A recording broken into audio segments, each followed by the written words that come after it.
orações. Perdoa os nossos pecados. Te louvamos, te bendizemos, em nome de Jesus. Amém. Muito bem, queridos. O Salmo de número 118, que é o texto base para a explanação desta oportunidade, o Salmo de número 118. Convido você, por favor, para que abra aí no Salmo de número 118.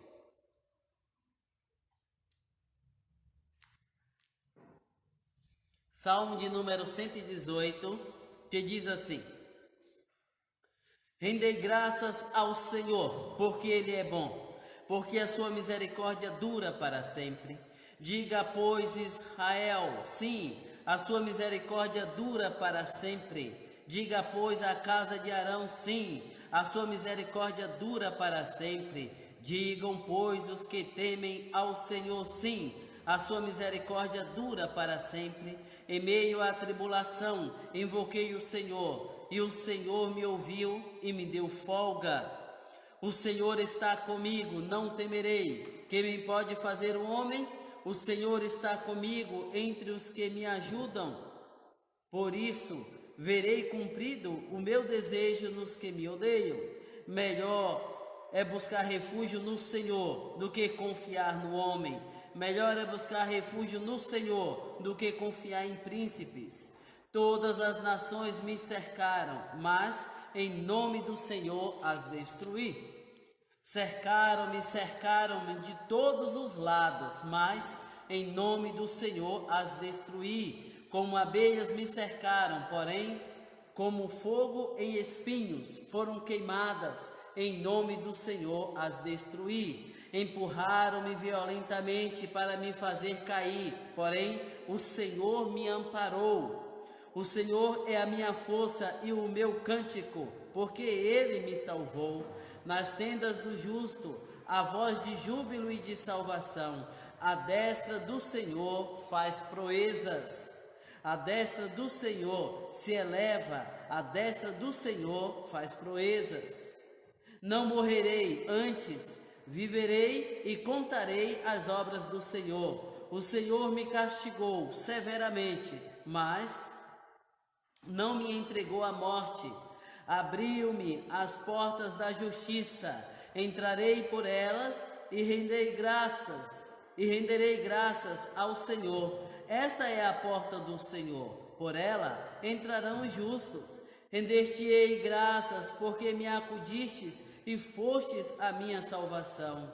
A pedra que os construtores rejeitaram, essa veio a ser a principal pedra angular. Isto procede do Senhor e é maravilhoso aos nossos olhos. Este é o dia que o Senhor fez.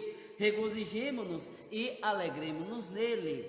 Ó Senhor, salva-nos, Senhor. Nós te pedimos, ó Senhor, concede-nos prosperidade. Bendito o que vem em nome do Senhor. A vós outros, da casa do Senhor, nós vos abençoamos. O Senhor é Deus, Ele é a nossa luz. Adornai a festa com ramos até as pontas do altar. Tu és o meu Deus, render-te-ei graças. Tu és o meu Deus, quero exaltar-te. Rendei graças ao Senhor, porque Ele é bom, porque a sua misericórdia dura para sempre. Amém? Muito bem, queridos. Eu quero lhes falar nesta oportunidade a respeito da seguinte ideia: razões para alegrar-se. Eu já quero começar desde já afirmando expressamente que a nossa vida não é linear. Sim, a nossa vida não é linear.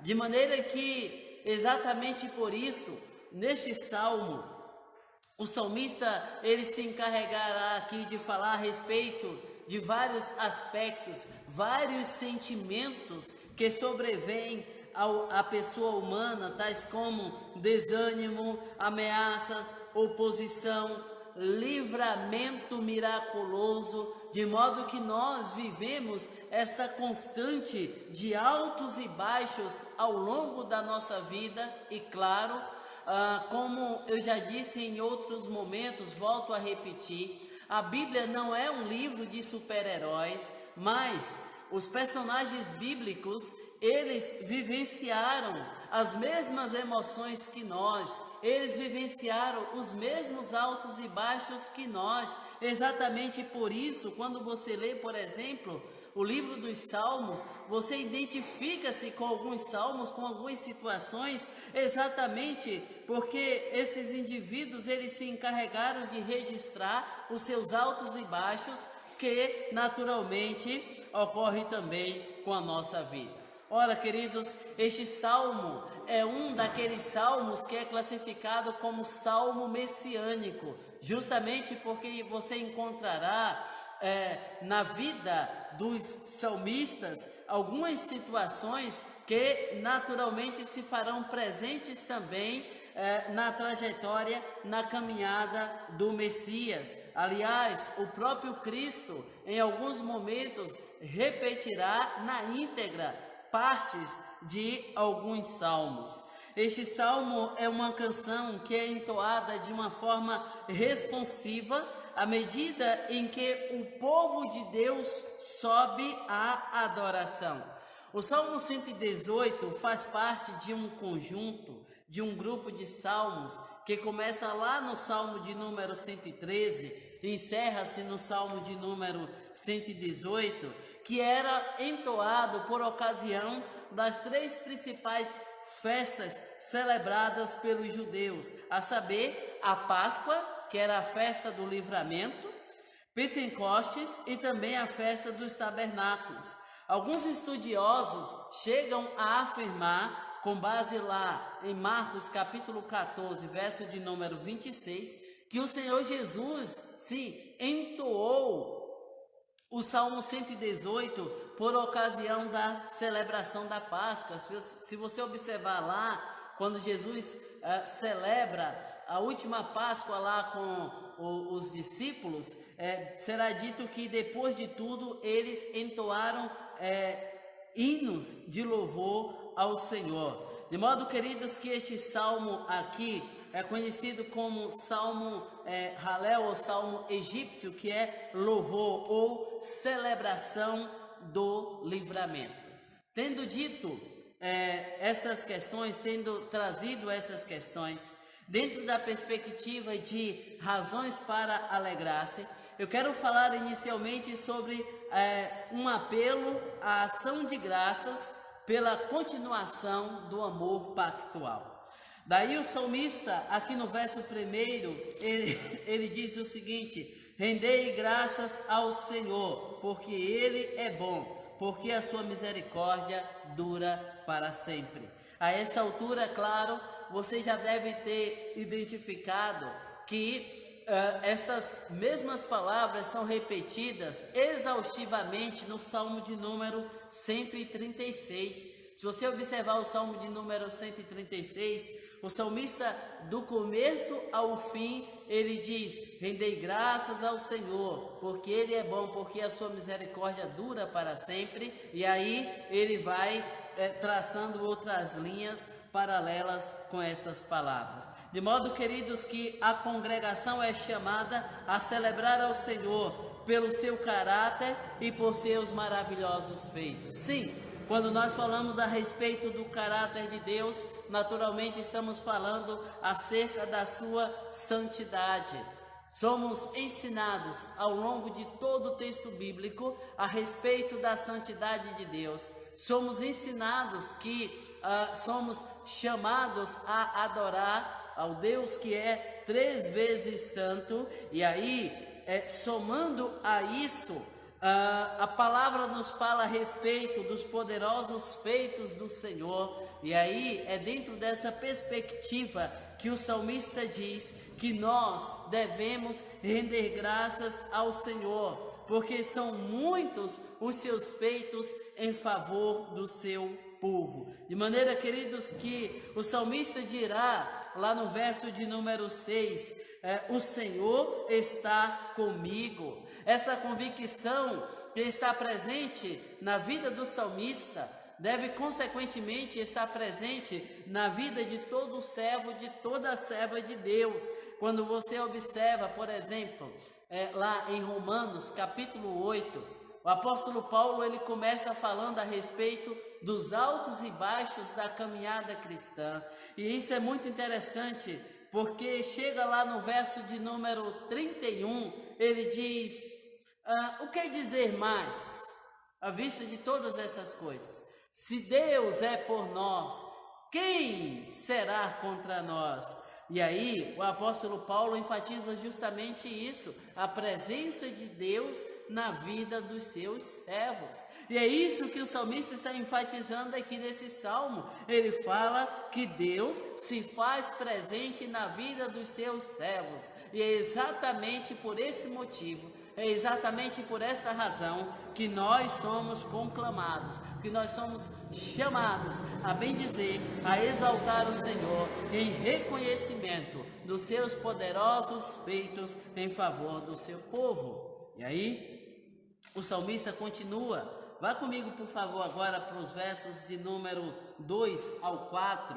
Salmo 18, versos 2 a 4.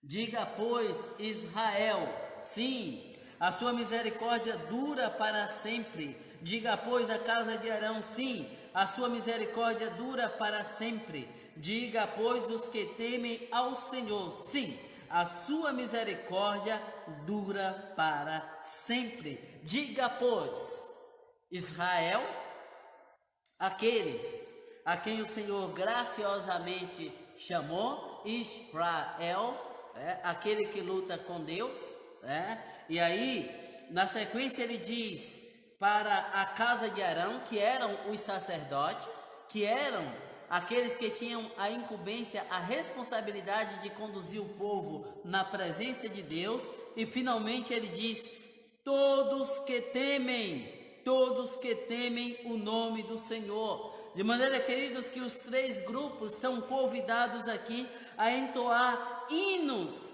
em reconhecimento ao amor e à constância da presença de Deus na vida do seu povo. Quando nós atentamos para muitos dos salmos, vemos que os salmistas, eles não medem esforços em abrir os lábios para entoar louvores ao Senhor. Ora, meus amados, olhem para mim, comigo, por favor, naquilo que está lá no Salmo 115, versos 10 e 11, por favor. Salmo 115, aí pertinho, versos 10 e 11, que diz assim, a casa de Arão confia no Senhor, Ele é o seu amparo e o seu escudo. Confiam no Senhor os que temem o Senhor, Ele é o seu amparo e o seu escudo. Exatamente, meus amados, meus nobres, o Senhor é amparo e escudo para todos aqueles que nele confiam e esperam. E é por isso, exatamente por isso, que o salmista, ele chama a atenção da casa de Israel, casa de Arão, todos que temem ao Senhor, a fim de reconhecerem essa proteção e este cuidado da parte de Deus em favor dos seus servos.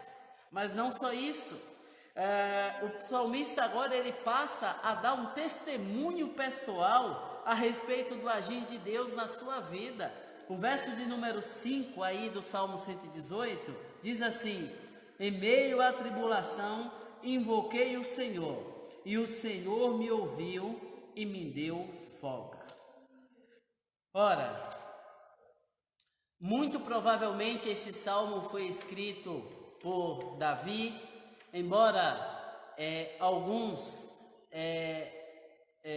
destaquem alguns aspectos no salmo para afirmar que Davi não escreveu o salmo, inclusive alguns atribuem a Ezequias. Os estudiosos, na sua maioria, eles são da opinião de que esse salmo é um salmo de Davi. E Davi foi um indivíduo que, desde o início da sua história de vida, ele passou por muitos momentos difíceis.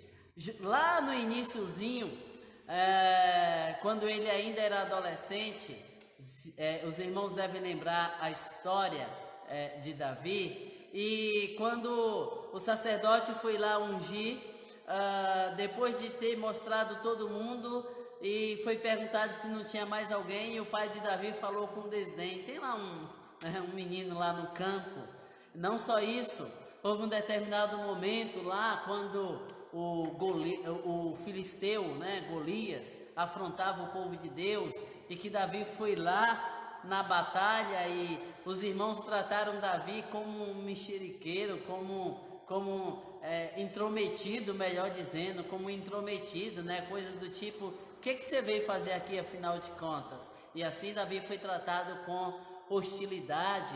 Tempo passou, a esposa de Davi tratou Davi com desprezo.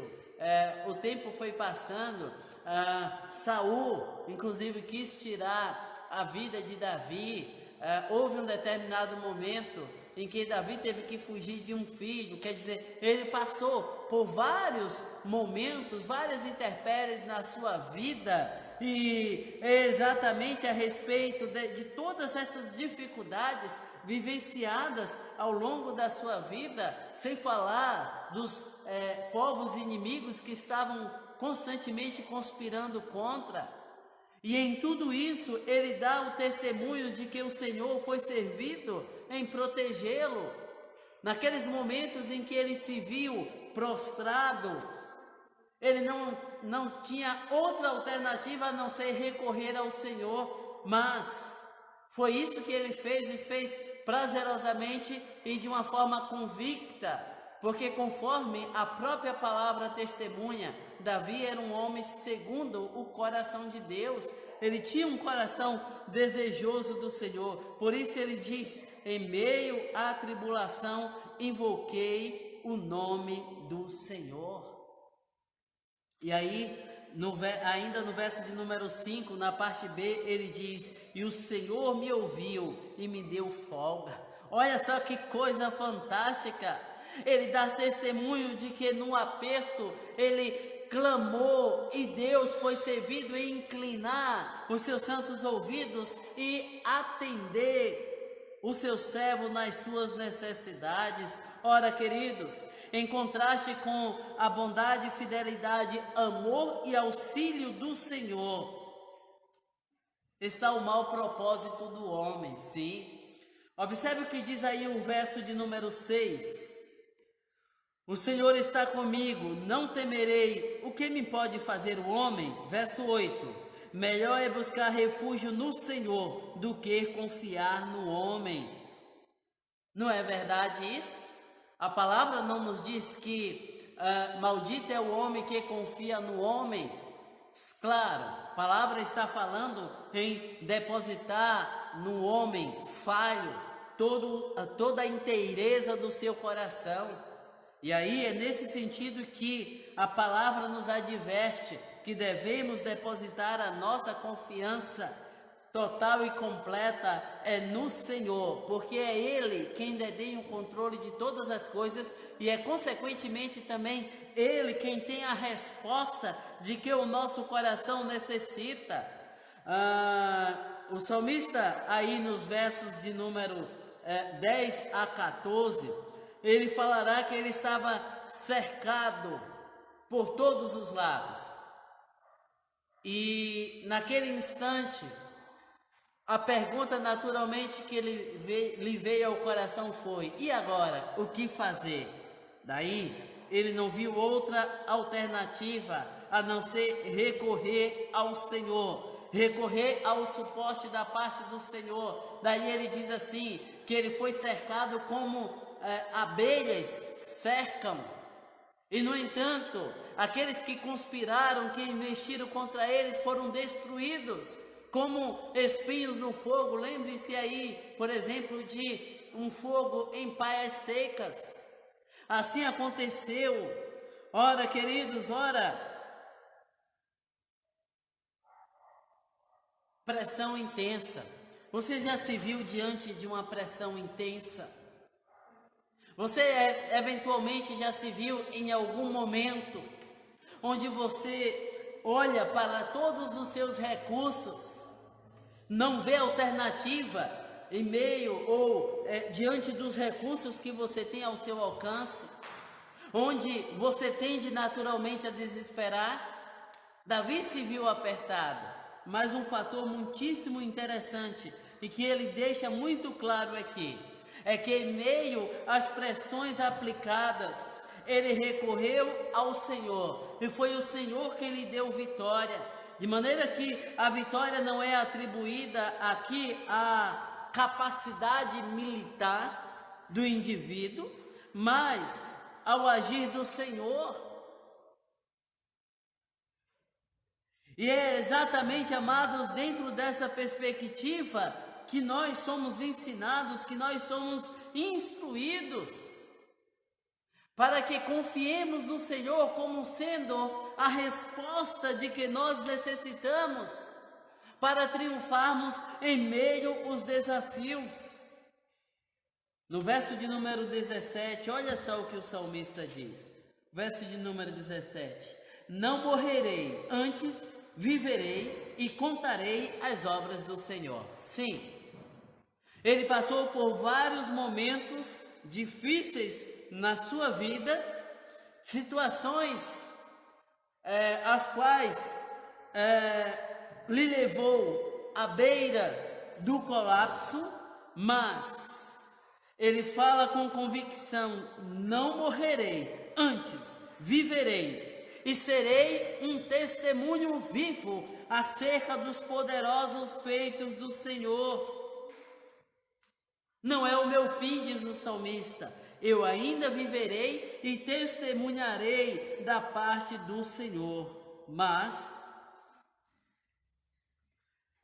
como eu já disse, volto a repetir, não foram momentos fáceis, pelo contrário.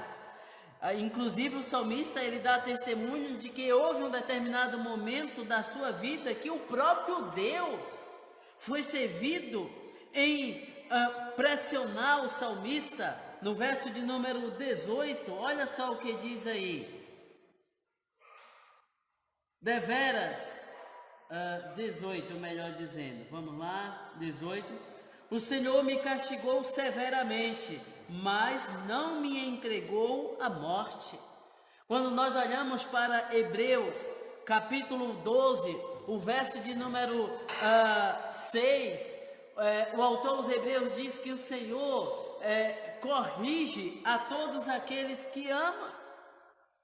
Vá lá comigo, Hebreus, capítulo 12, o verso de número 6, observe o que diz lá, diz assim, ó: porque o Senhor corrige a quem ama e açoita a todo filho a quem recebe. E a ideia aqui não é simplesmente de disciplinar por disciplinar, mas sempre tem um propósito de fazer crescer, de fazer desenvolver. E o salmista diz que o Senhor foi servido em discipliná-lo severamente. Ele admite que precisou, em dados momentos da sua vida, que o Senhor agisse com rigor em relação a ele. E aqui agora ele está dando testemunho de que isso lhe fez naturalmente muito bem.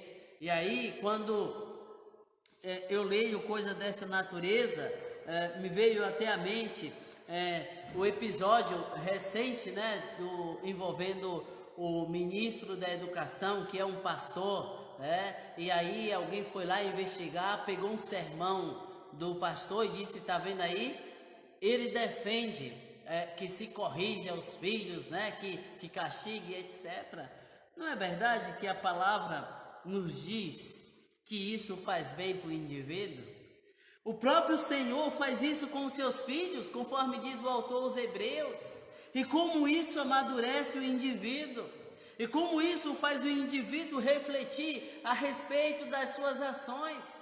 O salmista está dizendo aqui que essa ação do Senhor, disciplinando, corrigindo, só contribuiu para o seu crescimento.